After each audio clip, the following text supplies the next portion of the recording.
Hello, everybody. We are going to start Unit 4, Political Patterns and Processes. So this is Unit 4, Section 1, okay, the Introduction to Political Geography. Okay, so this is political patterns and processes. You might say, well, how is geography a part of politics? Well, what they mean is like national boundaries, okay, and it also means agreements between nations. So does the United States have an agreement with Canada, right? Or do the European countries form the European Union, right? And does England continue to try to be a part of that, right? So all of that is the political patterns and processes. Those are all examples, right? Okay, so today, the introduction to political geography. The organization of space results from historical and current processes, events, and ideas. Okay, like I said with Brexit, which is the British exit from the European Union. You guys are like, what the heck are you talking about?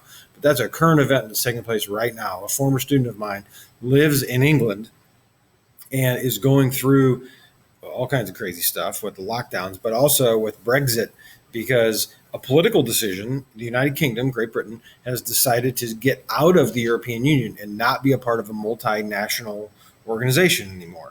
Okay, so this process is a continuing one. It's historical. 50 years from now, they'll still remember Brexit. Okay, you might have seen the pictures of the trucks all lined up on the news trying to get out of England to go to France. That's a part of this process. Independent states are primary building blocks of the world political map. So right now you're like, wait a second, a state like Illinois? Nope, that's different. Okay, and for us in America, this is a little different scenario, but a state, okay, is a country. It's what you and I call a country. And that's part of this unit, right, is learning the different terms. So types of political entities include nations, which is like a group of people, nation states, which is a group of people that have their own boundary, okay, stateless nations, right, which is a group of people that don't really have a country named for themselves. Okay, multinational states, right? Nations, remember, are groups of people, ethnic groups. So America is a multinational state. Okay, multi-state nations are, you see what's happening here, are a group of people, okay, that live in two different places. Okay, so they're a nation, but they have multiple states that they live in. Okay, multiple countries. And then autonomous and semi-autonomous regions. Autonomous means control of yourself. Okay, semi-autonomous means you have some control but not total control. Okay, Native American reservations are good examples of semi-autonomous regions. Okay, we'll get to Hong Kong later, right? So, all right, so this is the introduction to political geography. All right, so independent states are the primary building blocks of the world map. So they're countries. A state is a country. Get the United States, right? In our 50 states, Illinois, Missouri, Indiana, get that out of your mind. A state is a country. Okay, it's a political unit with a permanent population, and it has boundaries. That's the key. Okay, they have their own set of rules. They collect taxes. They have defense of themselves. Okay, we call these countries, which is really what they're called. Okay, but you look at a world map, those are states in human geography. So you take an AP test and they're asking about states. They're not talking about Illinois, they're talking about the countries. Okay, so the examples: USA, Canada, China, Russia, right? You guys call them countries. All right, so a nation, comma, state, comma, or a nation state. Okay, so a nation, remember, is a group of people. A state, okay, is a country with a defined boundary, right? And then a nation state is a group of people that has a defined boundary. Okay, Japan is a nation state because the Japanese people as a group is a nation because it's a group of people that share common traits, right? They have a common language, they have a common religion, they have all this stuff. But Japan also has boundaries. Okay, so it's a country, it's a nation state because it's one nation that has its own boundaries. Okay, there's not a lot of them, but there are some. Okay, remember, nation's a group of people, a state has its own political. So you're going to have an ed puzzle, it's like 7 minutes long, about nation state or nation state. Okay, and you'll see it's kind of a crazy thing, but they give great examples in there, which is super beneficial. So look out for the examples of places like Cyprus, places like Ireland, places like the Kurds, right, which is an ethnic group, and it's a nation. You'll see them in a minute. Okay, I'll show you those examples, but they're in that video, in that ed puzzle for you as well. Okay, so nation is people who think of themselves as one based on a shared culture, shared history. Um, and they desire to have political autonomy. Remember, autonomy is the ability to rule yourself. Okay. Examples of these are the Japanese, the French, the Germans, right? Those are all nations and they rule themselves. But an example of a group that doesn't rule themselves is the Hmong, okay, or just the Hmong people that today live scattered all around the world.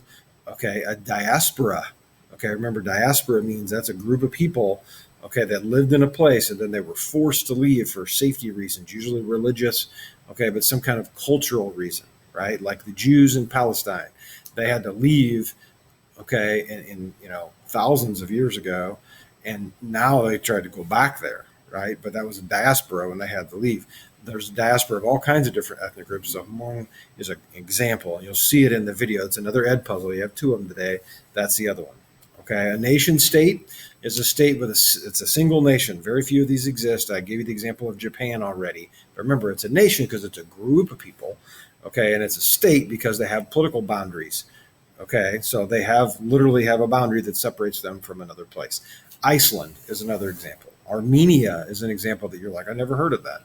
Lesotho is another one that you probably never heard of. Okay, Armenia is in Asia. It might be in Europe, but it's a small, little bitty place. The Armenian churches, you may have seen some of those. There's an Armenian church, if you guys have ever been by Wolf Branch School, there's a little brown church across the street right by the fire station in Swansea. That's an Armenian church. Okay. And that nation experienced genocide during World War I, where they tried to kill every single person in that ethnic group. Obviously, that didn't work.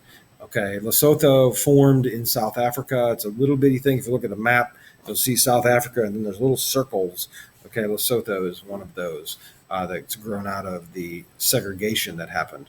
But again, there's that history part, right? There's all kinds of historical things that have happened to these nations over time.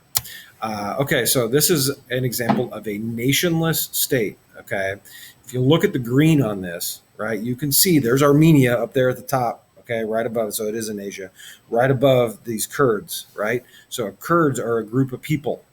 Okay, they're an ethnic group. They are a nation. Okay, but they do not have political boundaries, right? The green you see it's not political boundaries. That's just where the Kurds live.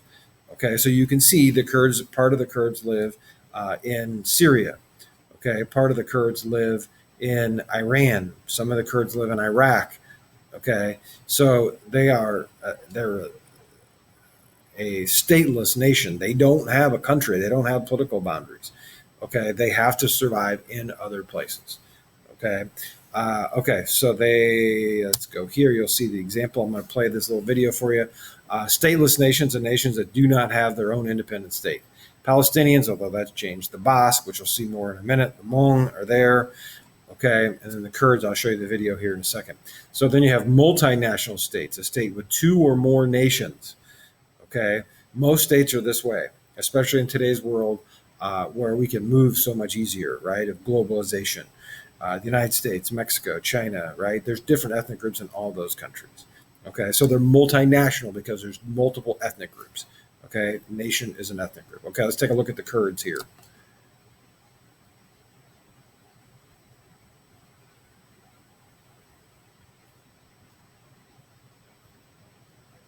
Unbelievable. It just worked on the other computer. Okay, I don't know how I'm going to fix that, but I'm going to keep going here.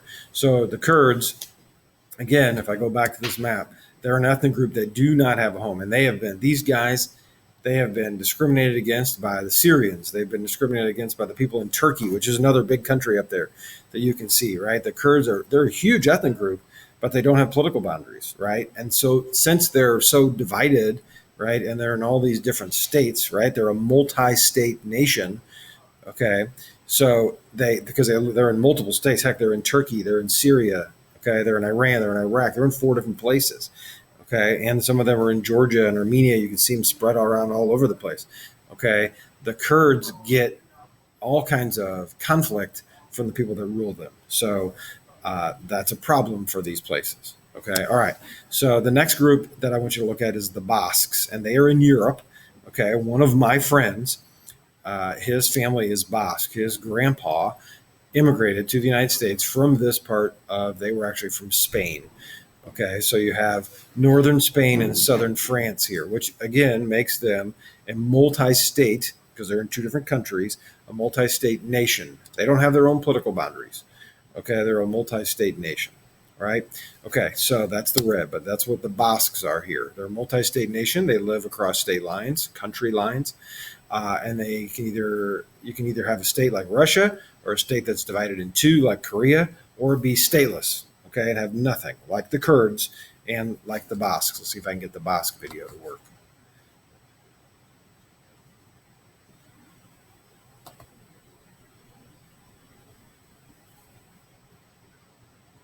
The independent-minded Basques are notorious for being headstrong.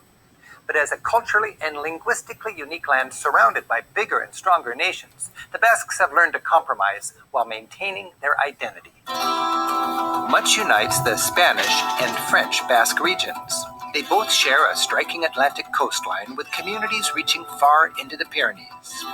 They have the same flag, similar folk music and dance, and a common language spoken by about 500,000 people.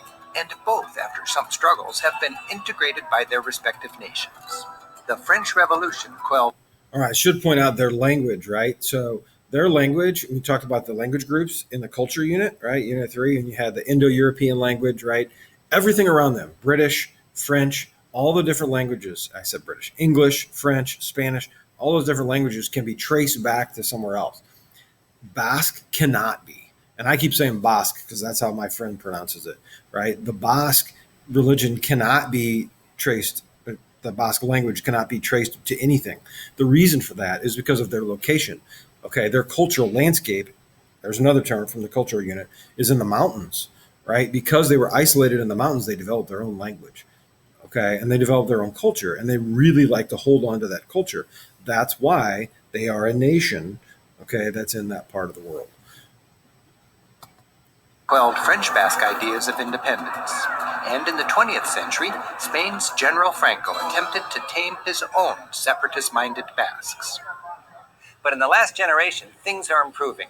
The long-suppressed Basque language is enjoying a resurgence. And because the European Union is interested in helping small ethnic regions as well as big countries, the Basques are enjoying more autonomy.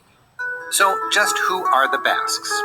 Sure. Remember, autonomy means you rule yourself.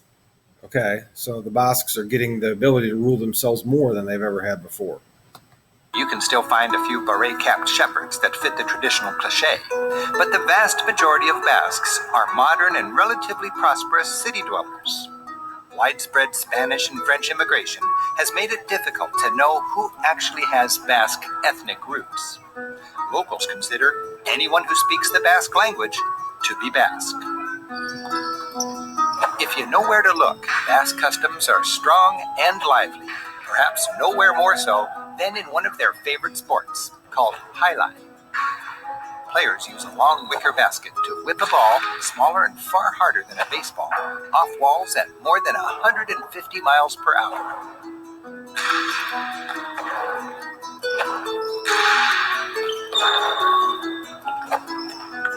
For less adrenaline, but just as much Basque culture, there's the institution of the Men's Gastronomic Club. These clubs are common throughout Basque Country and range from the more working-class communal kitchen type of place to the fairly highbrow, more exclusive version with extensive wine cellars and gastronomic libraries. The club serves several functions. Traditionally, Basque society is matrilineal. Women run the show at home. These provide a men's night out. It's also a place where friends who've known each other since grade school can enjoy quality time together, speaking Basque and savoring traditional ways in an ever faster world. And it's a place where men cook together and celebrate the famed Basque culinary traditions.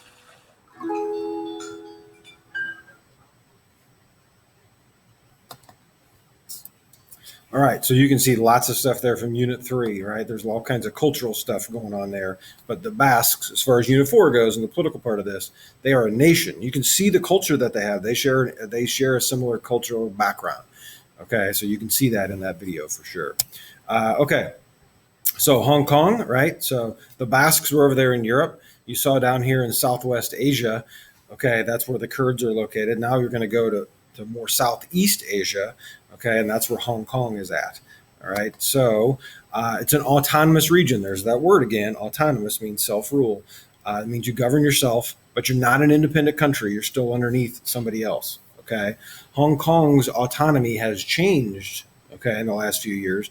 And you may have seen some of this on the news where the people of Hong Kong in like 1998, somewhere in there, maybe 2000, they had to become a part of China. That was the political agreement, right? That's the history part of this. And the Chinese then took Hong Kong in, but see, Hong Kong, when they were autonomous, they did not have a communist government. Okay, they had a free market economy, and man, their economy killed it. You'll see the pictures of Hong Kong here. It's bigger than New York City. Okay, there are more high-rise buildings. It's crazy. Okay, how economically successful they are. Okay, all right. So I'll show you the Hong Kong video in just a second. So you have a semi-autonomous region, right? And that's where you get to govern yourself in certain areas, but you don't have complete control. So in Canada, there's a group of people called Nunavut's. Okay, they're actually, the people are called Inuits, but they live in Nunavut, right? Which is way far north. Okay, it's really pronounced Nunavut.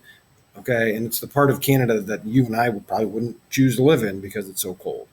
Okay, Indian reservations are also an example. Okay, so let's see if we get the Hong Kong video to work.